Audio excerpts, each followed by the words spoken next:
माता की।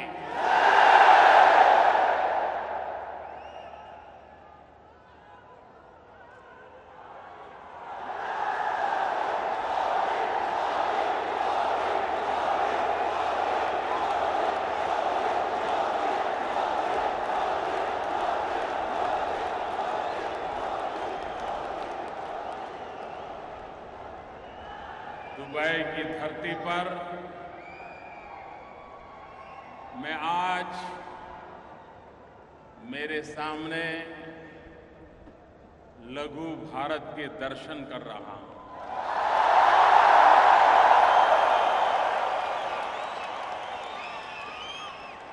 हिंदुस्तान के कोने कोने से आए हुए मेरे प्यारे देशवासियों को मैं नमन करता हूं।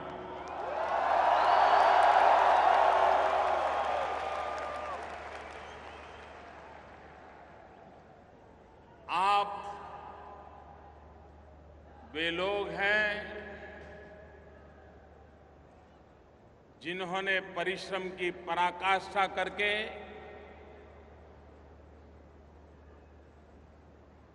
कोई 10 साल से, कोई 15 साल से, कोई 20 साल से, कोई 30 साल से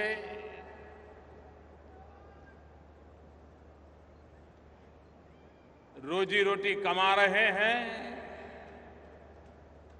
लेकिन साथ साथ भारत के गौरव को भी बढ़ाने में कभी पीछे नहीं रहे।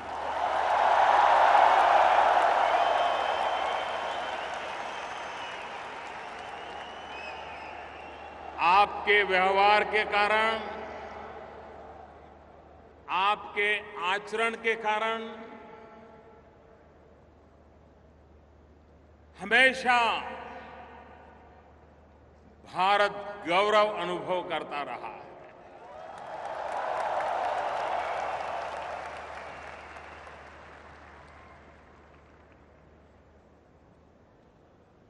भारत में अगर अधिक बारिश भी हो जाए तो दुबई में बैठा हुआ मेरा हिंदुस्तानी छाता खोल देता है। जब अटल बिहारी वाजपेयी देश के प्रधानमंत्री थे, भारत ने न्यूक्लियर टेस्ट किया था।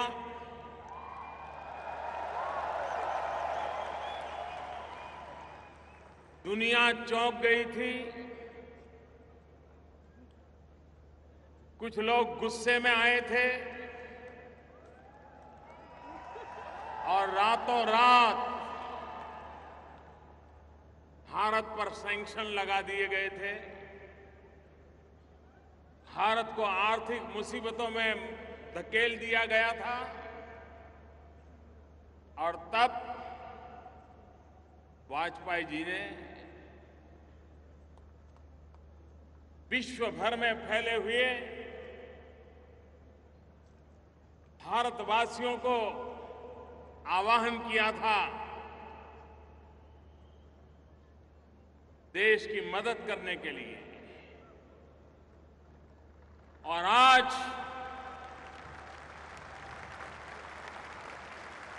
मैं गर्व से कह सकता हूं कि वाजपेयी जी के उस आह्वान पर हिंदुस्तान की तिजोरी भरने में, गल्फ कंट्रीज में जो मजदूरी का काम करते थे, उन मेरे भारतवासियों का सबसे बड़ा योगदान था।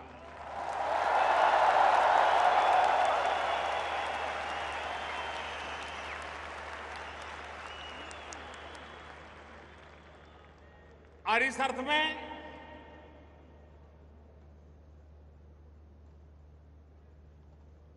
यहां बसा हुआ हर भारतवासी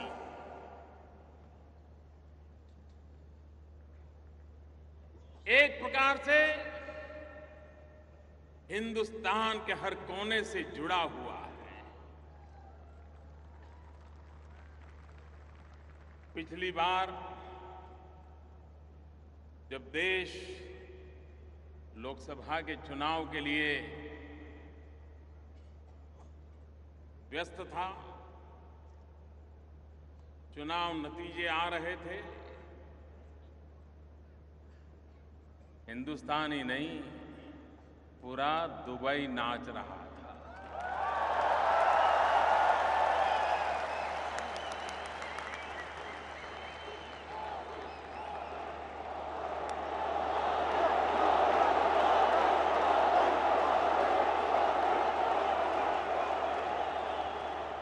ये प्यार भारत माता के कल्याण के लिए मां भारती फिर से एक बार सामर्थ्यवान बने, सशक्त बने, संपन्न बने, समृद्ध बने, ये सपना संजो करके दिन रात एक करने वाले आप लोग मेरे सामने बैठे।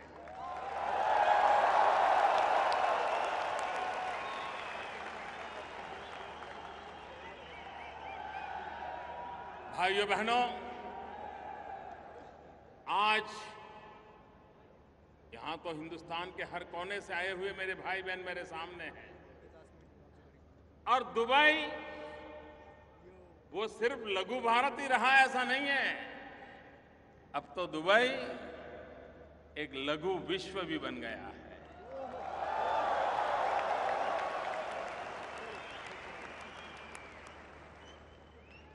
दुनिया के सभी देशों के लोग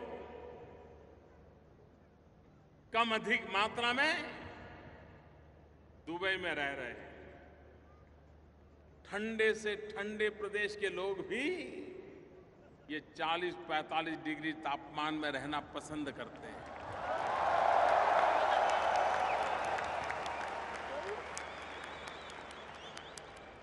क्या ताकत दिखाई होगी इस देश ने, क्या मैग्नेटिक पावर पैदा किया होगा विकास के माध्यम से कि पूरा विश्व यहां आकर्षित हो जाता है।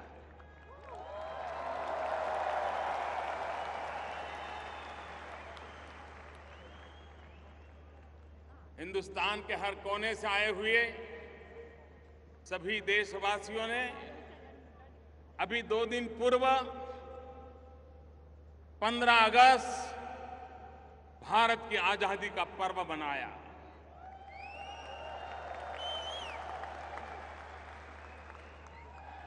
मैं भी आप सबको आजादी के पावन पर्व की अनेक अनेक शुभकामनाएं देता हूं।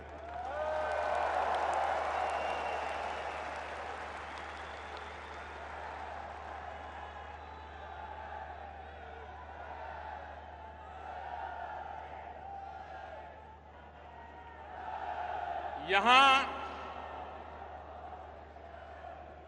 केरल से आया हुआ भी समुदाय बहुत बड़ी मात्रा में है।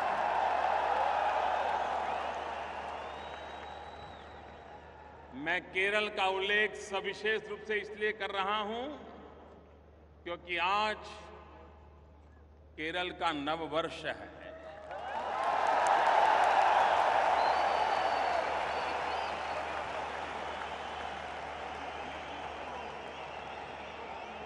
मलयाली,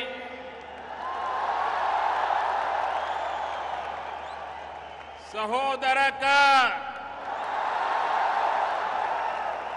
एंटे हृदयम, निरन्या, नववलसरा, आशम सफल, नमस्कारम।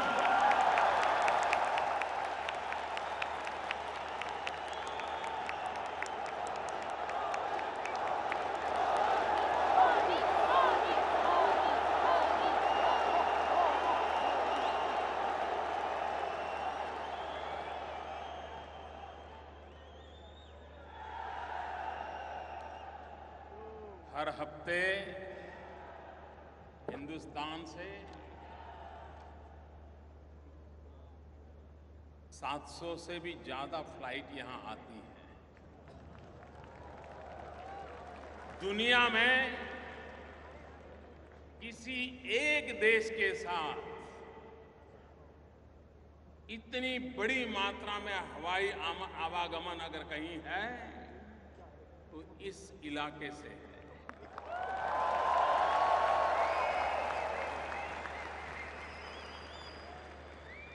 हर हफ्ते 700 से भी अधिक फ्लाइट आती है,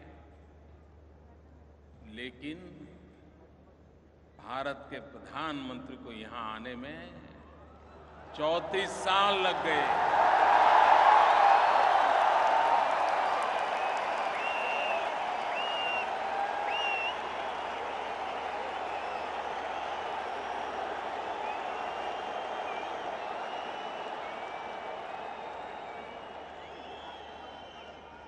कभी कभी मुझे लगता है कि बहुत सारे ऐसे अच्छे अच्छे काम हैं जो पूर्व के लोग मेरे लिए बाकी छोड़ करके चले गए।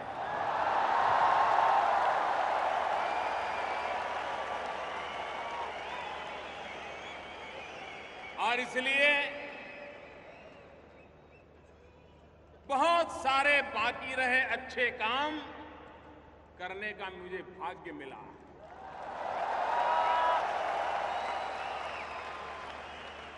और उस अच्छे कामों में से एक महत्वपूर्ण अच्छा काम मेरा अबू धाबी आना, मेरा दुबई आना।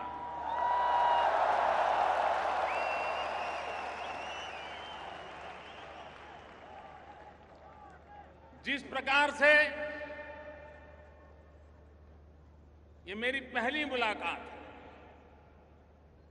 इसके पहले कभी मैं इस धरती पर, इस भूभाग पे नहीं आया,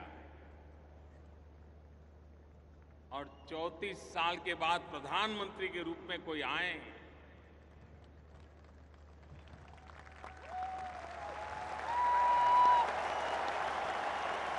तो किसी को भी नाराजगी व्यक्त करने का हक बनता है। हक बनता है कि नहीं बनता है? बनता है कि नहीं बनता है? लेकिन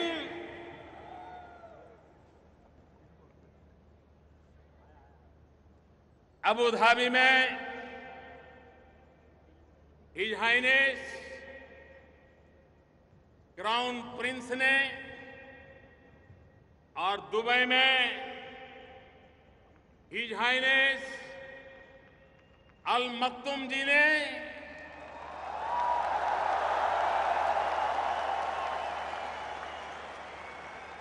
नाराजगी नहीं दिखाई।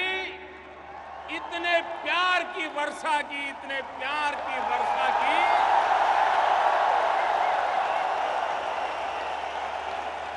मैं उनके इस प्यार को कभी भूल नहीं पाऊंगा।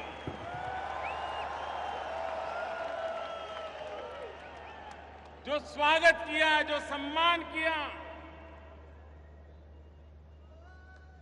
हिज हाइनेस क्राउन प्रिंस अपने सभी 5 भाइयों के साथ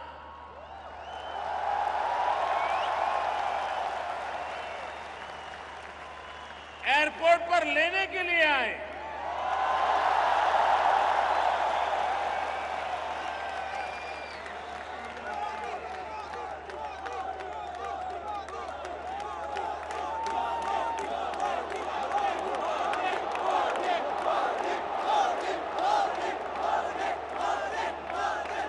मेरे प्यारे देशवासियों, ये प्यार, ये सम्मान किसी व्यक्ति को नहीं है।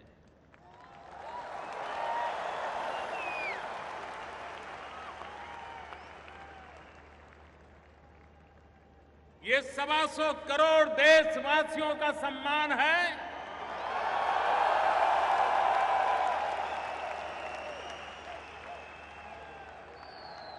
ये भारत की बदली हुई तस्वीर का सम्मान है।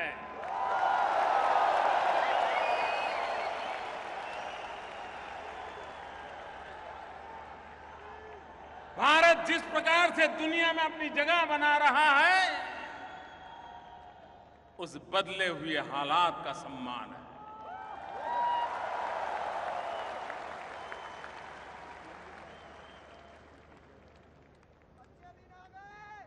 मैं हिज हाइनेस क्राउन प्रिंस का, अमीरात का, दुबई के रूलर्स का हृदयपूर्वक बहुत बहुत आभार व्यक्त करता हूं।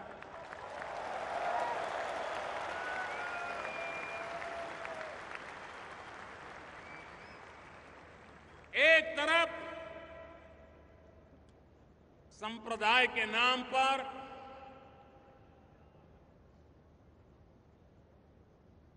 आतंकवाद के खेल खेले जाते हुए निर्दोषों को मौत के घाट उतार दिया जाता, पूर्णतया चिंता का माहौल हो, ऐसे समय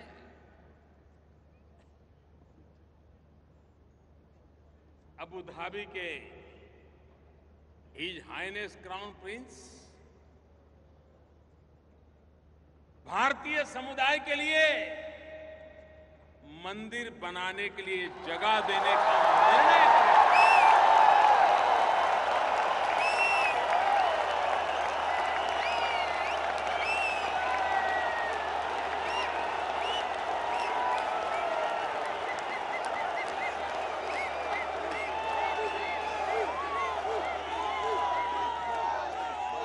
जो लोग अबू धाबी से परिचित हैं, उन्हें पता है ये निर्णय कितना बड़ा है। ये सौगात कितनी बड़ी है। आप मुझे बताइए, सभी देशवासियों ने उनका विशेष रूप से अभिनंदन करना चाहिए कि नहीं करना चाहिए? मैं आज सबसे आग्रह करता हूं, तालियों की गूंज से क्राउन प्रिंस का अभिनंदन कीजिए।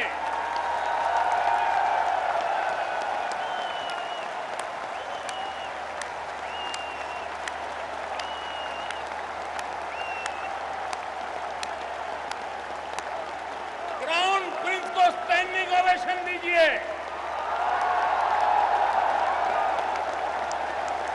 उनका अभिनंदन कीजिए।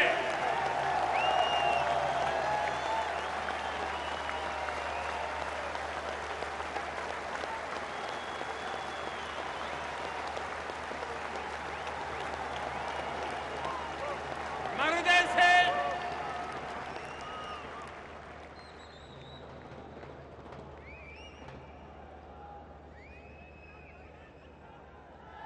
उनका अभिनंदन करता हूं।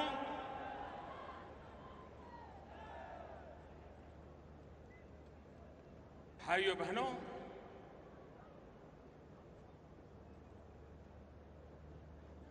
दो दिन की मेरी यात्रा में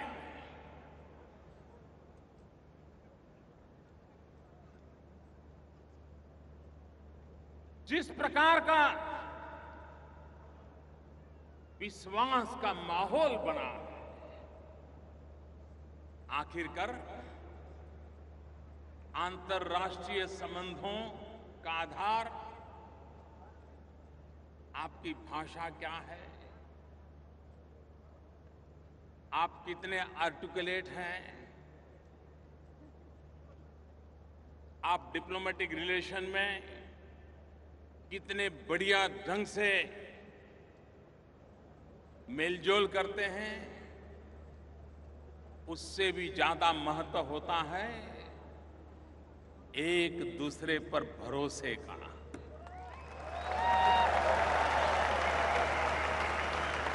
अंतर्राष्ट्रीय संबंधों में ये भरोसा, ये विश्वास एक बहुत बड़ी पूंजी होता है। और आज मैं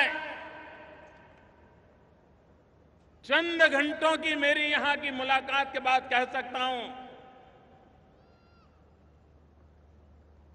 कि भारत, अबू धाबी, दुबई, अमीरात जो विश्वास का सेतु बना है वो अभूतपूर्व है और आने वाली पीढ़ियों तक काम आए ऐसा फाउंडेशन तैयार हुआ है।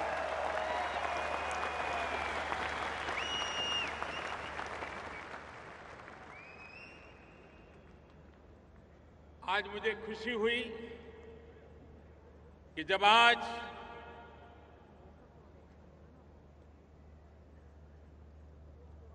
भारत और अमीरात के बीच जो ज्वाइंट स्टेटमेंट आया है, आपको भी खुशी होगी जान करके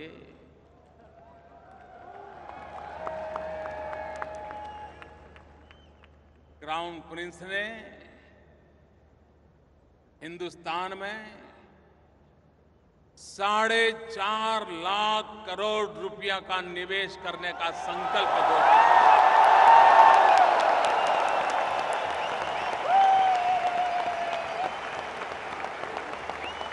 4.5 लाख करोड़ रुपया। कितना कितना कितना?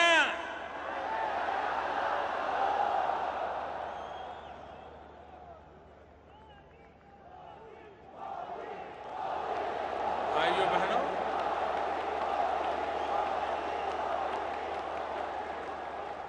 अगर आप पर किसी का भरोसा न हो तो कोई 10 रुपया भी आप पर लगाने के लिए तैयार होगा क्या?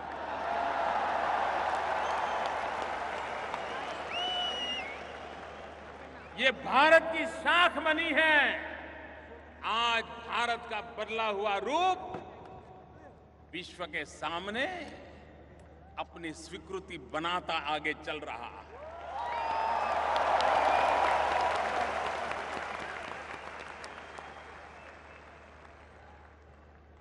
आज अमीरात और भारत की तरफ से आतंकवाद के खिलाफ 2 टूक शब्दों में बिना लाग लपेट और किसी की परवाह किए बिना साफ साफ शब्दों में संकेत दे दिए गए।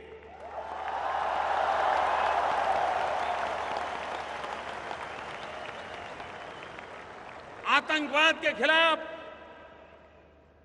एकता का स्वर आज इस धरती से उठा है। मैं इसे बहुत अहम मानता हूं। और इतना ही नहीं, समझने वाले समझ जाएंगे।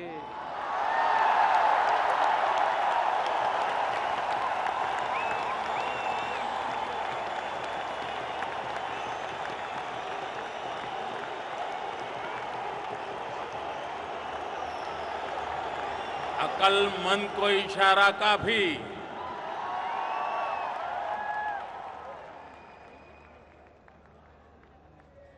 आतंकवाद में लिप्त लोगों को सजा होनी चाहिए, ये स्पष्ट शब्दों में संकेत यहां से निकला है।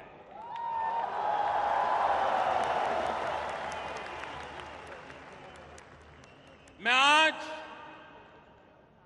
यहां के शासकों का इसलिए भी आभारी हूं कि उन्होंने यूनाइटेड नेशंस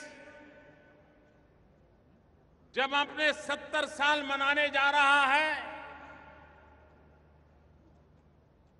तो यहां से कहा गया है और भारत की एक बात का खुला समर्थन किया गया है कि भारत को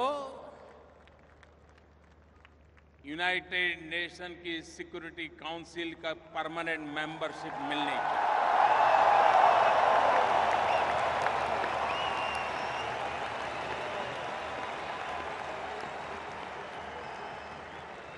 मैं आभारी हूं उनका। इससे भी आगे एक बहुत बड़ी महत्वपूर्ण बात पर आज भारत की लंबे अरसे से एक पोजीशन है, उसका आज हिज हाइनेस क्राउन प्रिंस ने खुलेआम समर्थन घोषित किया है। भाइयों बहनों, कई वर्षों से यूनाइटेड नेशंस में एक रिजोल्यूशन लटका पड़ा है। आपको भी बड़ी हैरानी होगी, और 2-5 साल से नहीं, कई वर्षों से लटका पड़ा है। क्या यूनाइटेड नेशन, जो कि प्रथम और द्वितीय विश्व युद्ध से पीड़ित मानव समुदाय को मरहम लगाने के लिए, आगे मानव जात को ऐसे संकट झेलने की नौबत न आए, इसके लिए प्रिकॉशन लेने के लिए, व्यवस्थाएं विकसित करने के लिए 70 साल पहले यूनाइटेड नेशंस का जन्म हुआ। लेकिन वह यूनाइटेड नेशंस आतंकवाद की अभी तक परिभाषा नहीं कर पाया है। आतंकवाद किसको कहे, आतंकवादी किसको कहे, आतंकवाद को समर्थन करने वाले कौन माने जाए, किस देश को आतंकवाद का समर्थक माना जाए, किस देश को आतंकवाद का समर्थक न माना जाए। और इसलिए comprehensive convention on international terrorism, इसका निर्णय करने का प्रस्ताव लंबे अरसे से यूनाइटेड नेशन में लंबित पड़ा हुआ है। भारत ने एक पोजीशन ली है सालों से कि ये प्रस्ताव पर चर्चा हो जाए, निर्णय होना चाहिए, लेकिन टाला जा रहा था। आज मुझे खुशी इस बात की है कि हिज हाइनेस क्राउन प्रिंस ने भारत की स्थिति का समर्थन किया है, भारत की पोजीशन का समर्थन किया है। और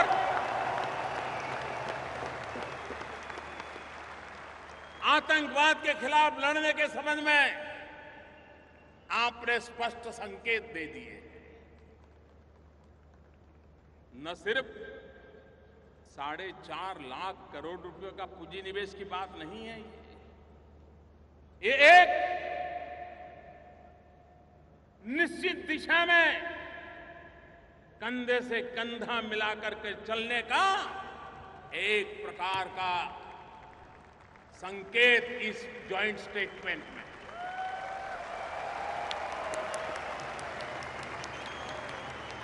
मैं इसे बहुत महत्वपूर्ण मानता हूं। भाइयों बहनों, आप तो सालों से बाहर हैं, आज भारत का नाम सुनते ही आपके सामने खड़े हुए व्यक्ति की आंखों में चमक आती है कि नहीं आती है? आपका माथा गर्व से ऊंचा होता है कि नहीं होता है? आपका सीना तन जाता है कि नहीं तन जाता है? एक गर्व महसूस करते हैं कि नहीं करते हैं? भाइयों बहनों, आज दुनिया का हिंदुस्तान की तरफ देखने का नजरिया पूरी तरह बदल चुका है। और उसका एक कारण, क्या कारण है?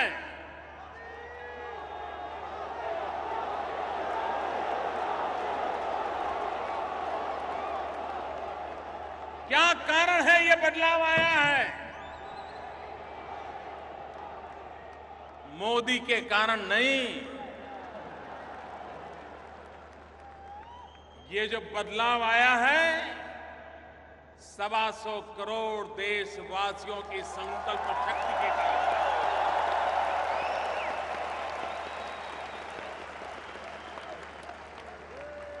125 करोड़ देशवासियों ने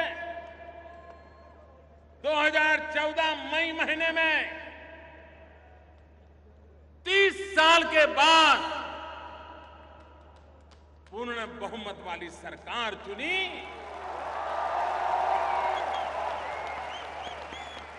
आज दुनिया का कोई भी महापुरुष,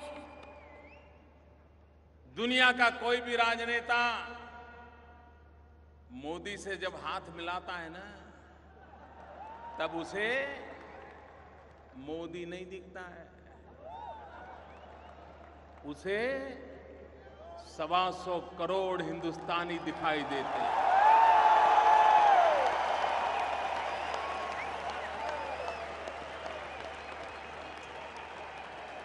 दुनिया की तेज गति से बढ़ रही इकोनॉमी दिखाई दे रही है।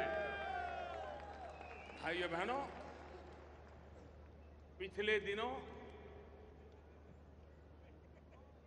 IMF हो, वर्ल्ड बैंक हो, मूडी हो, विश्व की जितनी भी आर्थिक पैमाने पर रेटिंग इंस्टीट्यूशंस हैं, सब किसी ने एक स्वर से कहा है कि आज दुनिया में बड़े देशों में सबसे तेज गति से अगर आर्थिक सुधार हो रहा है, तेज गति से ग्रोथ हो रहा है, तो उस देश का नाम है, उस देश का नाम है, मुझे बताइए सीना तन जाएगा नहीं तन जाएगा, माथा ऊंचा होगा कि नहीं होगा? एक साल के भीतर भीतर ये बदलाव आया है। भाइयों बहनों, हमने मेक इन इंडिया कुछ महीने पहले इस अभियान का प्रारंभ किया। दुनिया को मैं कह रहा हूं, मेक इन इंडिया। आइए, हिंदुस्तान एक ऐसा देश है जो संभावनाओं से भरा हुआ है। अपॉर्चुनिटीज ही अपॉर्चुनिटीज हैं। ये एक ऐसा भाग्यशाली देश है जिसके पास 65% जनसंख्या, 65% पॉपुलेशन 35 साल से कम उम्र की है।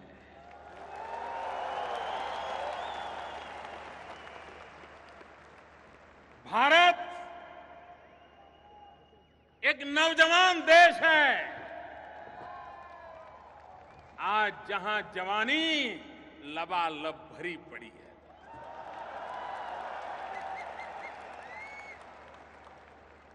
और विश्व वहां आए, हमारे युवकों की शक्ति जुटाए, उत्पादन करे, दुनिया के बाजार में जाकर के बेचे।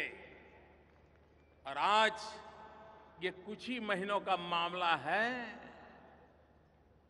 फॉरेन डायरेक्ट इन्वेस्टमेंट FDI में 48% वृद्धि हुई है। 48%।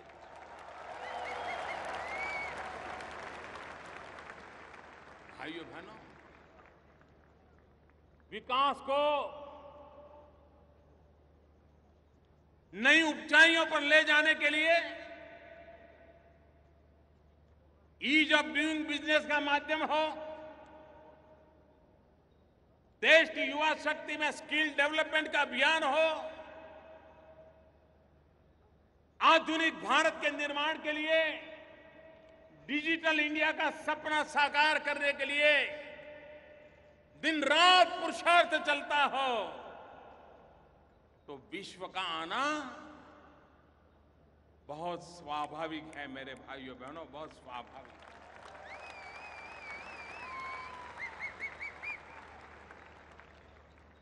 भाइयों बहनों, आज दुनिया जिस आतंकवाद के नाम सुनते ही कांप उठती है, एक नफरत पैदा होती है।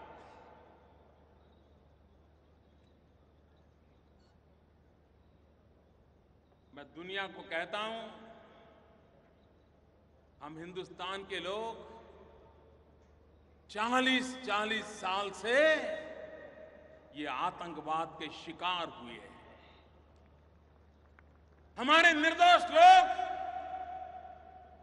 आतंकवादियों की गोलियों से भून दिए गए हैं, मौत के घाट उतार दिए गए।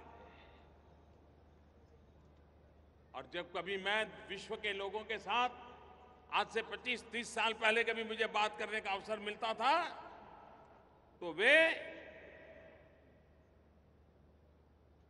आतंकवाद समझने की उनकी क्षमता ही नहीं थी। कभी मैं आतंकवाद की बात करता था तो वो मुझे कहते थे कि ये तो आपका पुलिसिंग का प्रॉब्लम है, लॉ एंड ऑर्डर का प्रॉब्लम है। अब उनको समझ आ गया है कि आतंकवाद का कितना भयंकर रूप होता है। आतंकवाद को कोई सीमाएं नहीं होती हैं। वो पता नहीं कब किस सीमा पे जाके आ धमकेगा।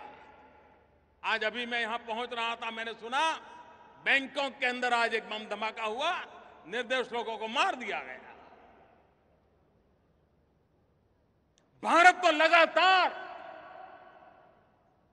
इन हरकतों को झेलता रहा और विश्व समुदाय जब तक आतंकवाद की मानसिकता वाले देशों को, आतंकवाद को, उसको समर्थन करने वालों को एक और मानवता में विश्वास करने वाले दूसरी ओर, मानवतावाद में विश्वास करने वाले दुनिया के देश एक होकर के आतंकवाद के खिलाफ लड़ने का वक्त आ चुका है।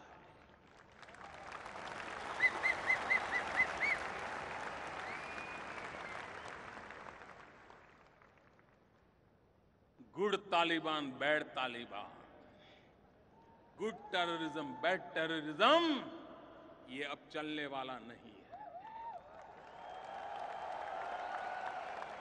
हर किसी को तय करना पड़ेगा कि फैसला करो कि आप आतंकवाद के साथ हो कि आप मानवता के साथ हो। निर्णय करो।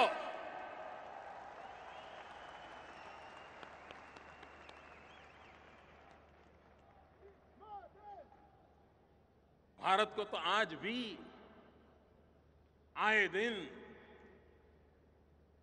इन नापाक हरकतों का शिकार होना पड़ता है।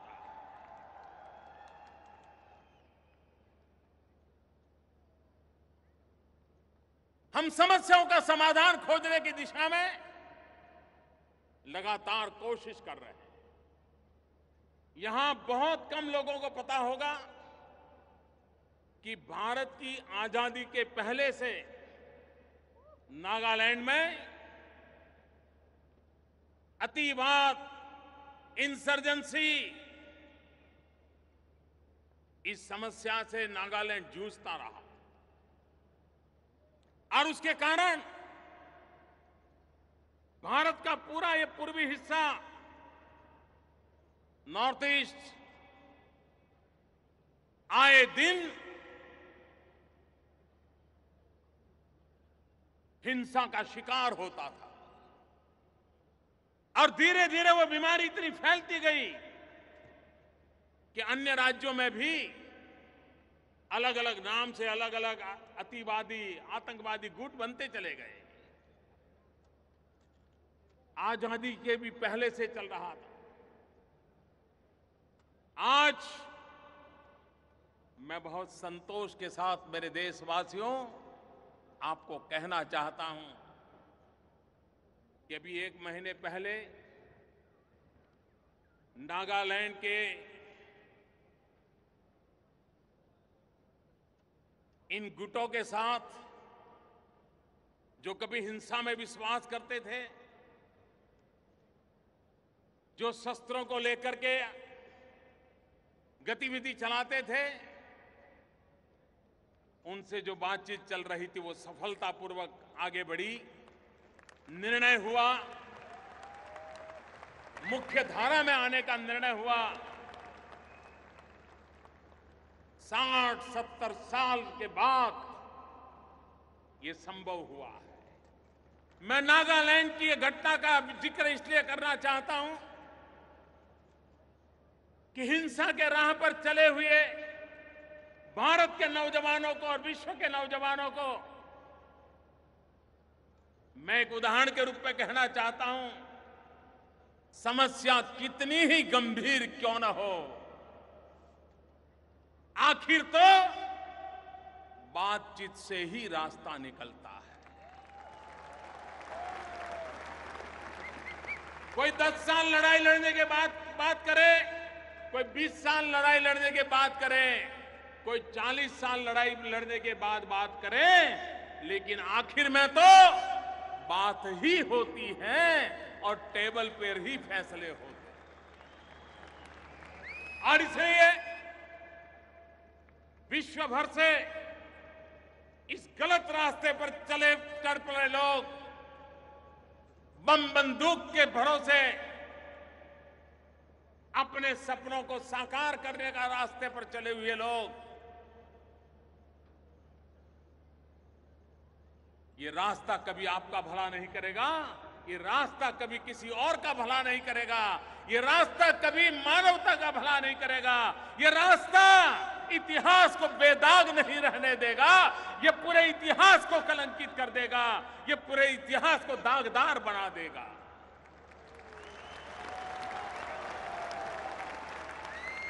और इसलिए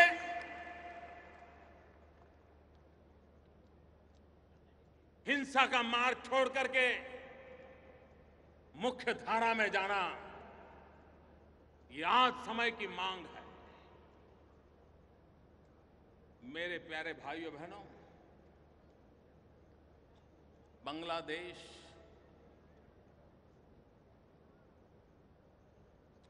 उन्नीस 1947 में भारत का विभाजन हुआ, 1947। तब से पूर्व पाकिस्तान, पश्चिम पाकिस्तान थे उस समय।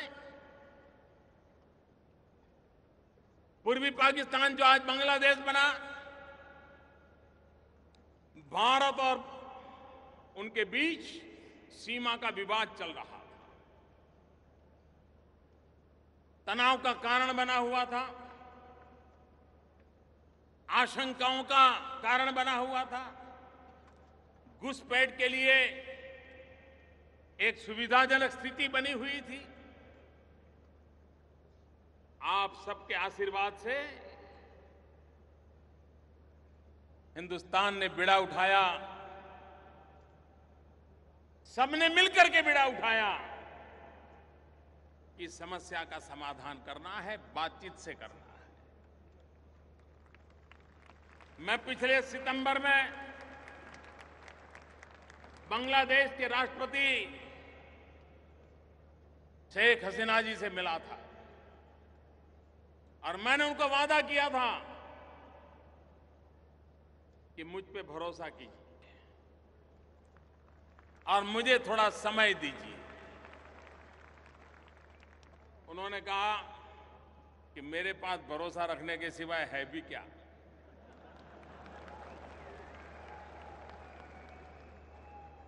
लेकिन आज मैं मेरे प्यारे देशवासियों आपके सामने सर झुका करके कहना चाहता हूं कि आजादी से लटका हुआ ये सवाल 1 अगस्त को समाप्त कर दिया गया।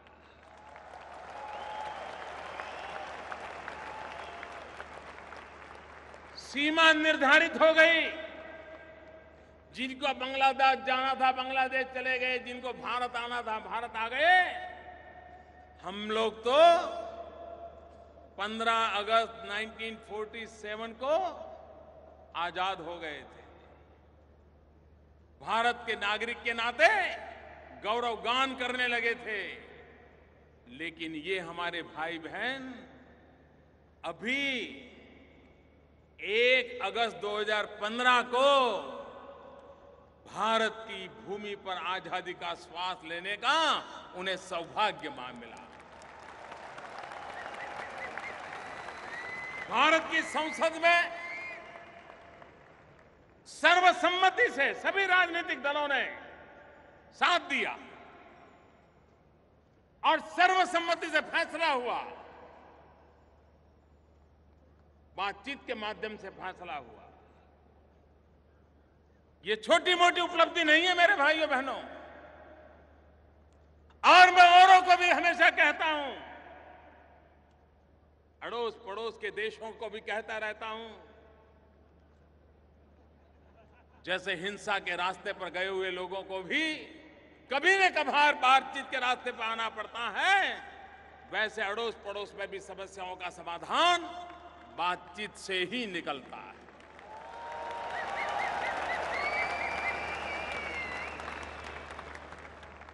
अंतर्राष्ट्रीय संबंधों में आज भारत एक महत्वपूर्ण भूमिका अदा कर रहा है, मानवता के अधिष्ठान पर कर रहा है। जब नेपाल में भूकंप आया,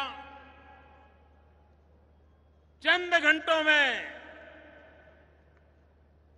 ऐसा नहीं कि भाई जरा पूछो तो क्या हुआ है, जरा जानकारी लो क्या हुआ है, ऐसा करो अफसरों का डेलीगेशन भेजो, देखो जरा क्या मुसीबत आई है, ऐसा करो भाई कोई अपने रिश्तेदार वहां तो पूछो भाई हुआ क्या है। ऐसा इंतजार नहीं किया। आज दिल्ली में ऐसी सरकार है जो हर पल नजर आती है, हर जगह पे नजर आती है।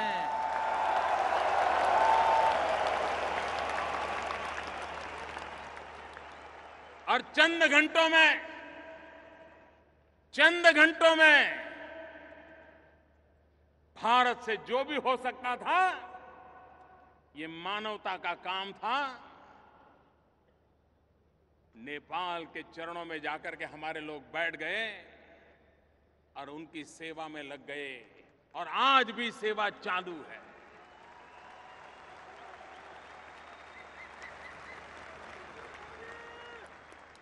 नेपाल हमारा पड़ोसी है। वो दुखी हो और हम सुखी हो, ये कभी संभव नहीं होता। उसके सुख में भी हमारा सुख समा हुआ है। श्रीलंका, आपको हैरानी होगी, जब मैं नेपाल गया प्रधानमंत्री बनने के बाद, नेपाल जाना है तो 70 मिनट नहीं लगती है। दिल्ली से नेपाल जाना हो 70 मिनट नहीं लगती है। लेकिन भारत के प्रधानमंत्री को नेपाल पहुंचने में 17 साल लग गए।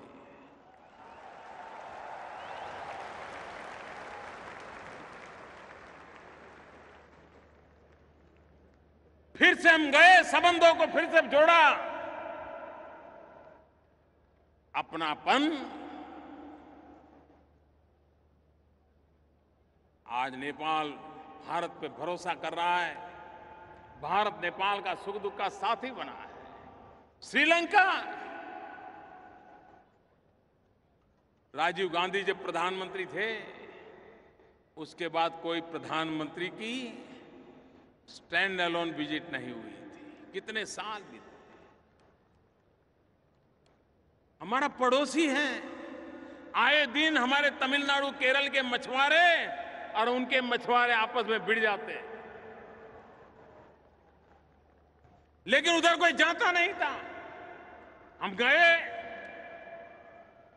इतना ही नहीं, जाफना, जहां 20-20 साल तक बम और बंदूक का ही कारोबार चलता था, उस जाफना में जाकर के उन दुखियारों के आंसू पोंछने का काम करने का सौभाग्य मुझे मिला।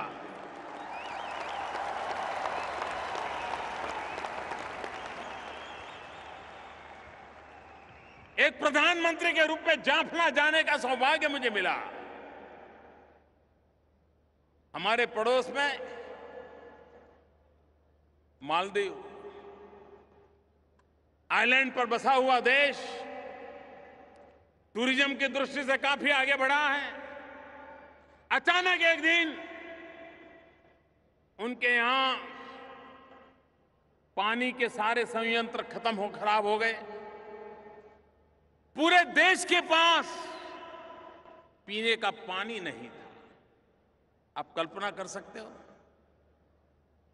कोई देश के पास पीने का पानी न हो, कितना बड़ा गहरा संकट आया। मालदीव से हमें मैसेज आया कि ऐसी मुसीबत आई है। एक पल का इंतजार नहीं किया भाइयों बहनों, हवाई जहाज से पीने का पानी पहुंचाया मालदीव में। दूसरे दिन स्टीमर से पानी पहुंचाना शुरू कर दिया। और जब तक उनके वो मशीन चालू नहीं हुई, पानी की व्यवस्था दोबारा पुनर्जीवित नहीं हुई, हमने मालदीव को प्यासा नहीं रहने दिया।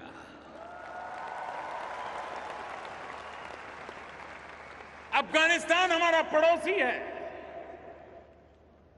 अफगानिस्तान संकटों से गुजर रहा है।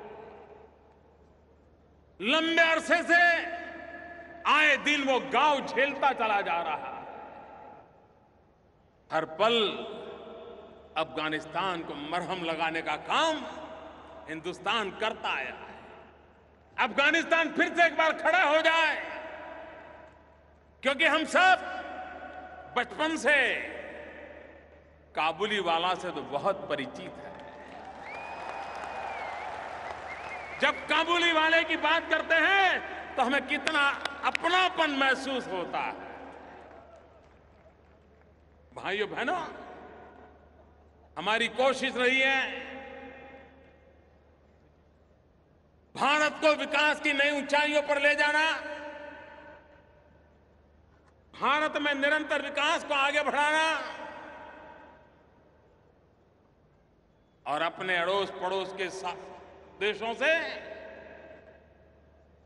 दोस्ती बना करके, साथ और सहयोग लेकर के आगे चल पड़ना। सार्क देशों का समूह, उसमें एक नया प्राण पुरने का प्रयास किया है, सफलतापूर्वक प्रयास किया है। वरना पहले सार्क देशों के मंच का उपयोग तू मैं के लिए होता था, कभी भारत को घेरने के लिए होता था। आज सार्क देशों के लोग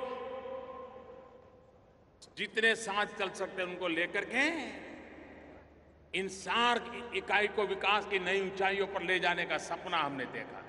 हमने घोषित किया है कि 2016 में हम अवकाश में एक सार्क सैटेलाइट छोड़ेंगे, जिसकी सेवाएं सार्क देशों को मुफ्त में देंगे, जो शिक्षा के काम आए, जो आरोग्य के लिए काम आए, जो किसानों को काम आए, जो मछुआरों को काम आए, सामान्य जन को काम आए। अभी हम बीच में सोच रहे थे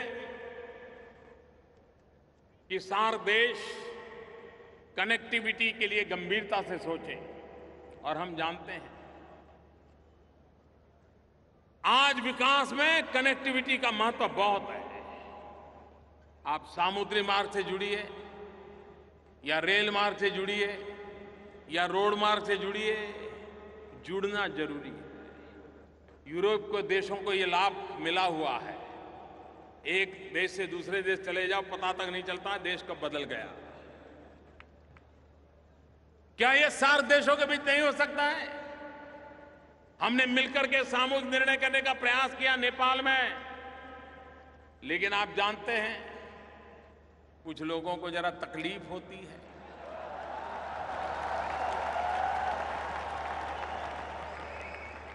लेकिन कुछ लोगों की तकलीफ के लिए क्या रुकना चाहिए? हमारे काम को हमने रोक देना चाहिए?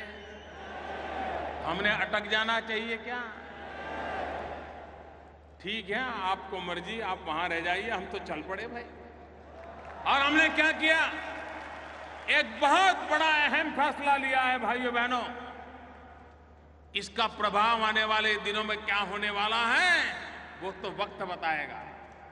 नेपाल, भूटान, भारत, बांग्लादेश, इन 4 देशों ने एक नया इंफ्रास्ट्रक्चर बना करके कनेक्टिविटी का एक पूरा काम तय कर लिया, एग्रीमेंट हो गया।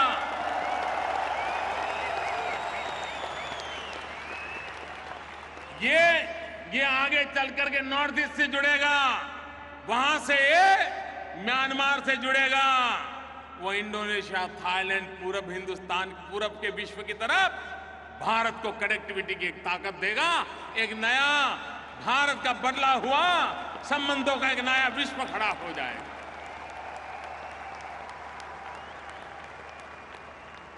भाइयों बहनों, एक निश्चित समझ के साथ भारत अपनी भूमिका भी अदा करे। भारत बड़े होने के अहंकार से नहीं, हर किसी के साथ कंधे से कंधा मिलाकर के चलना चाहता है। विकास की नई ऊंचाइयों को पार करना चाहता है। भारत में नौजवानों को रोजगार मिले, हमारे कृषि में सेकंड ग्रीन रिवॉल्यूशन हो, हमारा पूर्वी हिंदुस्तान, चाहे पूर्वी उत्तर प्रदेश हो, चाहे बिहार हो, चाहे पश्चिम बंगाल हो, चाहे आसाम हो, चाहे नॉर्थ ईस्ट हो, चाहे उड़ीसा हो, ये हमारा जो इलाका है, ये मानना पड़ेगा कि वहां विकास की ज्यादा जरूरत है। अगर वहां पर विकास हो गया और हिंदुस्तान का पश्चिमी छोर और पूरब का छोर बराबर हो गए तो भारत बहुत तेज गति से दौड़ने लग जाएगा। और इसलिए भारत के इस पूर्वी छोर पर आर्थिक विकास का एक नया अभियान हमने चलाया है, इंफ्रास्ट्रक्चर खड़ा करने का अभियान चलाया है, फर्टिलाइजर के कारखाने शुरू कर रहे हैं, गैस की पाइपलाइनें लगानी है, बिजली पहुंचानी है। आप मुझे बताइए, आजादी के इतने सालों के बाद बिजली होनी चाहिए कि नहीं होनी चाहिए? बिजली मिलनी चाहिए कि नहीं मिलनी चाहिए? क्या आज के युग में बिजली के बिना गुजारा संभव है? भाइयों बहनों, हमने सपना संजोया है। 5 साल के भीतर भीतर हम देश के कोने कोने में 24 घंटे बिजली मैंने भेजने के लिए, देने के लिए तैयार है। ये हम करके रहेंगे।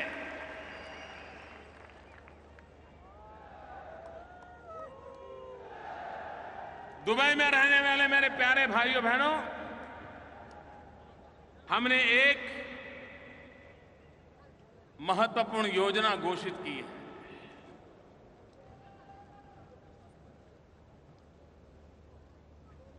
हमारे देश में लोगों को पहले बैंक अकाउंट नहीं थे, हमने हर हिंदुस्तानी का बैंक अकाउंट खोल दिया। एक काम किया, भारत में हमारे देश के नागरिकों को इंश्योरेंस नहीं है, बीमा नहीं है,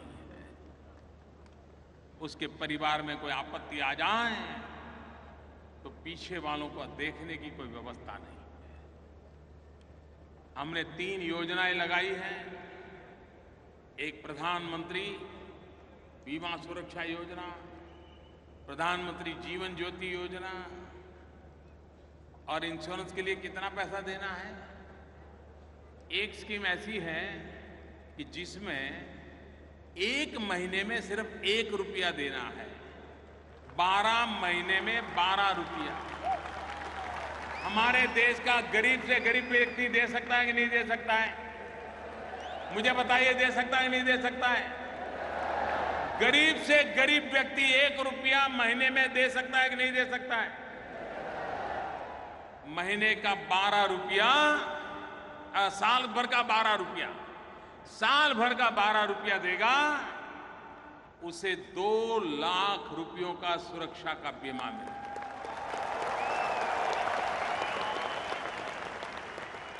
दूसरी योजना है जिसमें उसे और भी मददें मिलेगी, वो है 1 दिन का 90 पैसा, 1 रुपया भी नहीं, 1 दिन का 1 रुपया भी नहीं। आज तो चाय भी 1 रुपये में मिलती नहीं है। मैं जब चाय बेचता था तो 1 रुपया भी नहीं मिलता था।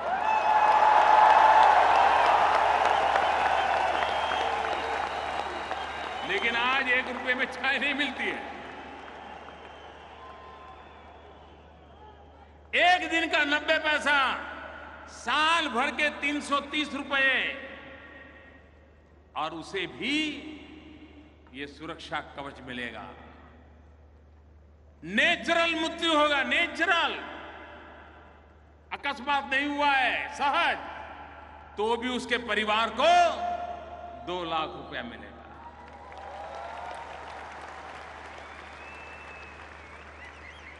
हमने लोगों से आग्रह किया है कि रक्षाबंधन के पर्व पर, हमारे देश की परंपरा है, हम अपनी बहनों को भेंट सौगात देते हैं, कोई न कोई गिफ्ट देते हैं। मैं मेरे गल्फ कंट्रीज में रहने वाले मेरे प्यारे भाइयों बहनों का आग्रह करता हूं, इस बार राखी के त्योहार पर आप अपनी बहन को ये जीवन सुरक्षा योजना दे दीजिए।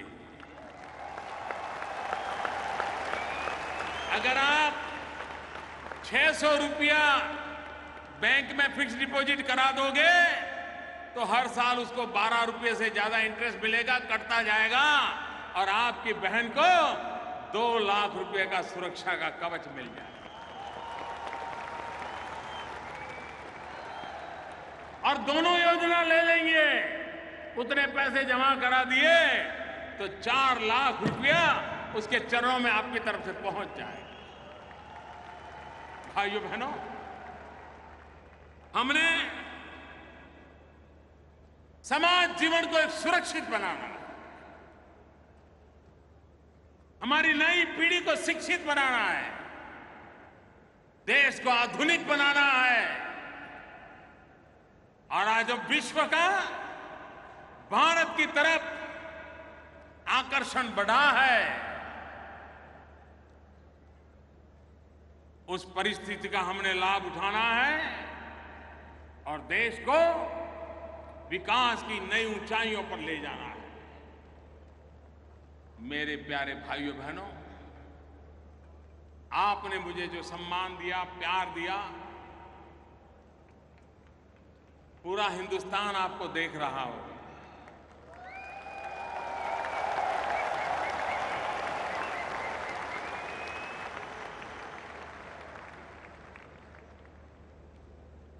ये बदले हुए माहौल का असर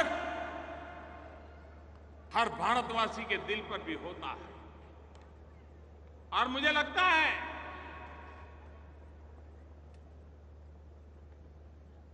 कि विश्व भर में जो हमारा भारतीय समुदाय पहुंचा है, उस भारतीय समुदाय को भी आज एक नई ऊर्जा, नई शक्ति मिली है। आज जब मैं अबू धाबी आया, दुबई आया, तो कुछ बातें मेरे ध्यान में आई हैं, उसके विषय में भी आज आपको मैं कह करके जाना चाहता हूं।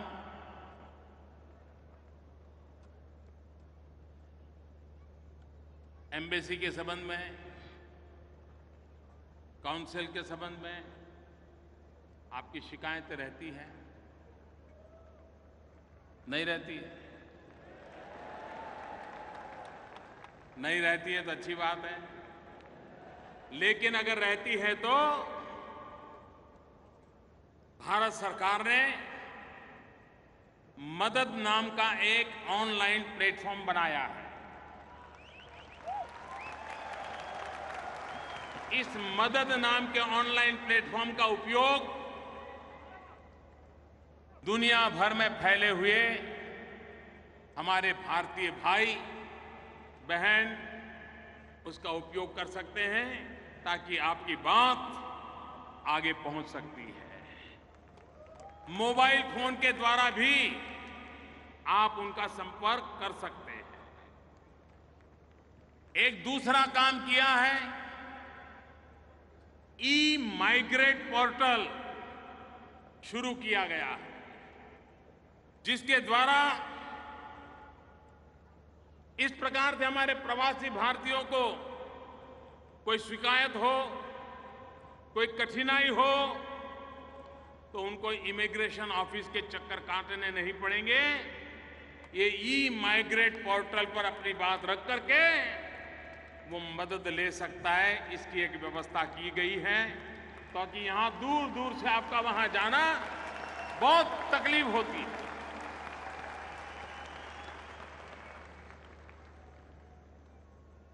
मुझे ये भी बताया गया कि कहीं कहीं पर ई-माइग्रेट पोर्टल का उपयोग करने में नागरिकों को दिक्कत होती है। इसके लिए भी मैंने हमारी एम्बेसी को आदेश किया है कि वे ये जो टेक्निकल प्रॉब्लम है इसका 30 दिन के भीतर भीतर सॉल्यूशन दें। आज 17 अगस्त है, 17 सितंबर तक सॉल्यूशन दें, ऐसा मैंने उनसे कहा है। और मुझे विश्वास है कि हमारे एम्बेसी के भाई ये जो टेक्निकल प्रॉब्लम कहीं कहीं आता है उसका रास्ता निकालेंगे। एक और काम मैंने कहा है कि हां, भारतीय समुदाय ज्यादातर वर्कर्स हैं, उनके पास इतने पैसे नहीं कि एक जगह से दूसरी जगह पे वो भागते रहें, और इसलिए हमने कहा है कि हम समय समय पर जहां हमारे भारतीय भाई समुदाय रहते हैं वहां जाकर के काउंसलर कैंप लगाएं।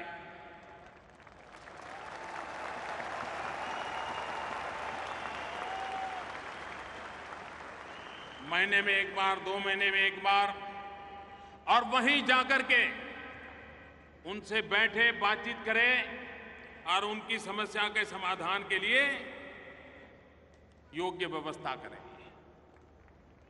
मैं यहां ये बातें इसलिए कह रहा हूं कि ये भूभाग ऐसा है कि जहां मेरे गरीब तबके के भाई बहन रहते हैं, मजदूरी करने के लिए यहां आए हो। अमेरिका के लिए कुछ कर पाऊं या न कर पाऊं, लेकिन अगर आपके लिए नहीं कुछ करता तो मैं बेचैन हो जाता।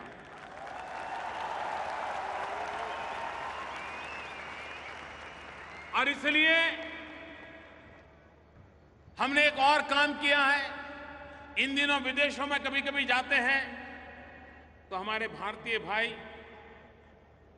कभी कभी संकट में जाते, अचानक बीमारी आ गई, कुछ हो गया, कभी कोई कानूनी पचड़े में फंस गए, बेचारे जेल चले गए, तो दुनिया के बाहर कौन उनको देखने वाला? परिवार तो है नहीं। और इन हमारे कभी कभी मुसीबत में कोई परिवार आ जाए तो उनकी मदद करने के लिए Indian community welfare fund ICWF स्थापित किया गया है। सब दूतावासों को ये वेलफेयर फंड दिया गया है, और इसलिए ऐसी मुसीबत में कोई फंस गया हो तो उनको कानून की मर्यादा में रह करके जो मदद हो सकती है, कोई अगर जेल में बंद हुआ है तो कम से कम उसको खाना पीना मिल जाए, मानवता की दृष्टि से कोई व्यवस्था हो जाए, इन सारे कामों के लिए एक फंड की हमने व्यवस्था की है। हमने ये भी निर्णय किया है इस फंड के द्वारा दूतावास, काउंसिल में काउंसिलर सुविधाएं और अच्छी कैसे बने, जो नागरिकों की भलाई के लिए हो, उनके लिए भी इसका उपयोग किया जाएगा। जिनको कानूनी सलाह की जरूरत पड़ेगी और अगर वो खुद इसको करने के लिए स्थिति नहीं है, कभी कभार तो 1000-2000 का दंड बेचारा नहीं भर पाता, उसके कारण जेलों में सड़ता रहता है। ऐसे लोगों को मदद करके, भारतीय नागरिक होने के नाते उनको मदद करना, इसके लिए वेलफेयर फंड का उपयोग हो, ताकि वो संकटों से बाहर आ सकें। ये भी हमने व्यवस्था करने के लिए कहा है। मैं जानता हूं यहां पर स्कूलों में एडमिशन में कितनी दिक्कत होती है, आपके बच्चों को स्कूलों में पढ़ाई की कितनी दिक्कत होती है। मैंने यहां के संबंधित लोगों से बात कही है और मैंने कहा है कि अधिक स्कूलें कैसे बने, इसकी चिंता मैंने की है। देखते हैं, मुझे विश्वास है कि आगे वाले दिनों में उसका भी लाभ आप लोगों को मिलेगा। मुझे विश्वास है मेरे भाइयों बहनों कि जो आपकी छोटी मोटी बातें मेरे ध्यान में आई थी, इसको पूरा करने का मैंने एक प्रयास किया है। मैं फिर एक बार आप सबको हृदय से बहुत बहुत शुभकामनाएं देता हूं और दुनिया में कहीं पर भी मेरा भारतवासी है तो हम पासपोर्ट का रंग नहीं देखते हैं।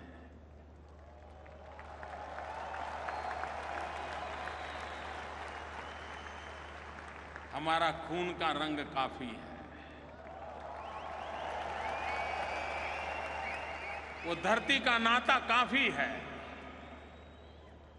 और इसलिए आइए मेरे साथियों, हम सब मिलकर के जहां भी हो, मां भारती का माथा ऊंचा करने के लिए, गौरव से जीवन जीने के लिए एक माहौल बनाने में शरीक हो और आपका योगदान, आपकी शक्ति, सामर्थ्यवान, आपके परिवार को भी भला करने में काम आए, देश का भी भला करने के लिए काम आए।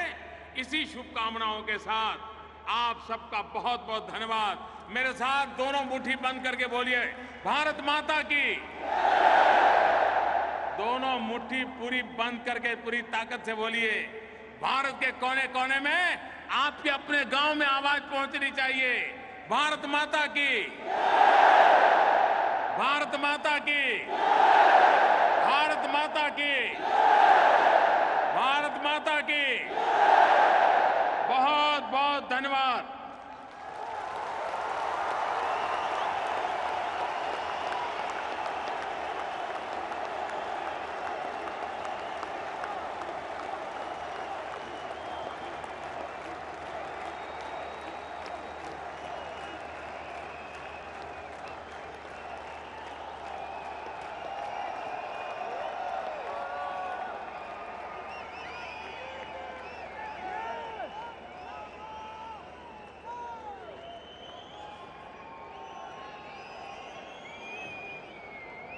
I request all my people out here, all the Indians out here, to stay back for some more time. Please, if you can go back to your seats, because the gates are going to be closed for the next 20 minutes. It's security protocol. We have to close the gates for the next 20 minutes. आप सब जो यहाँ पर इस वक्त खड़े हो चुके हैं अपने स्थानों से, प्लीज बैठ जाइए, क्योंकि जो गेट्स हैं वो अगले 20 मिनटों तक बंद ही रहेंगे। इस वक्त कोई भी इस स्टेडियम से बाहर नहीं जा पाएगा।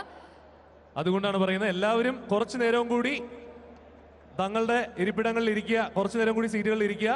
നമുക്ക് കുറച്ചുകൂടി കഴിഞ്ഞിട്ടേ പുറത്തിറങ്ങാൻ സാധിക്കുള്ളൂ. ഗേറ്റ്സ് ക്ലോസ് ചെയ്യാണ്. അവിടെ ചെന്ന് കഴിഞ്ഞാൽ യു കാൺട്ട് ഗെറ്റ് ഔട്ട്. ഇവിടെ നിന്ന് പുറത്തേക്ക് ഇറങ്ങാൻ സാധിക്കില്ല. അതുകൊണ്ടാണ് പറയുന്നത് കുറച്ചു നേരവും കൂടി വെയിറ്റ് ചെയ്യുക. This is security protocol. Please bear with us. And of course we still have some amazing things lined up for you. अभी भी बहुत कुछ बाकी है, तो प्लीज अपने अपने स्थानों पर, अपने जगहों पर बैठ जाइए, क्योंकि इस वक्त यहाँ से कोई बाहर नहीं जा पाएगा। 20 मिनटों तक गेट्स बंद रहेंगे। And I think a huge round of applause